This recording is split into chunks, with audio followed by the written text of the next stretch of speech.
Hello বন্ধুরা, দেখো আজকে একটু চিংড়ি সর্ষে নারকেল দিয়ে করব।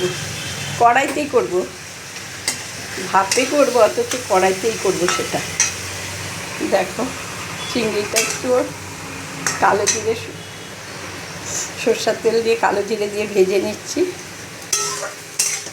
তারপরে একটু সর্ষে, নারকেল, সাদা তিল, পোস্ত একটু দিয়ে, সর্ষে, নারকেল, সাদা তিল, কাঁচা লঙ্কা, কয়েক কোষ রসুন দিয়ে নারকেলটা বেটেছি। সব কিছু একসঙ্গে করে মিক্সার গ্রাইন্ডারে বেটে নিলাম। চিংড়িটা একটু ভেজে নিই, আমি কাঁচা কুটি না, সবসময় আমি একটু চিংড়িটা ভালো করে একটু তেলে, নারকেলের পরিমাণটাও কম দিয়েছি, সর্ষেটাও সামান্য দিয়েছি ফ্লেভারটা আসার জন্য। সাদা তিল, পোস্ত, নারকেল, অল্প পরিমাণে সর্ষে, কাঁচা লঙ্কা, রসুন দিয়ে আমি চিংড়িটা করব। মালাইকারি ঠিক বলে না,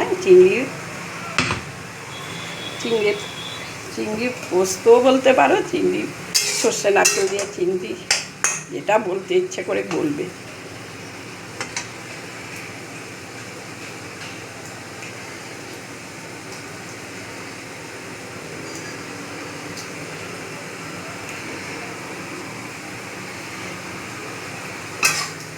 চিংড়িটা আমি ভাজছি কীভাবে দেখো, কড়াকে একটু ভালোভাবেই ভাজছি, বেশি ভাজবো না, শক্ত হয়ে যাবে। তারপরে এই দেখো,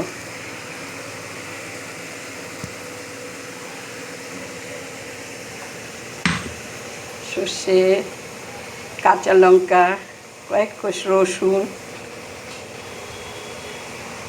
একটু সাদা তিল, একটু পোস্ত দিয়ে এটাকে মিক্সার গ্রাইন্ডারে বেটেছি।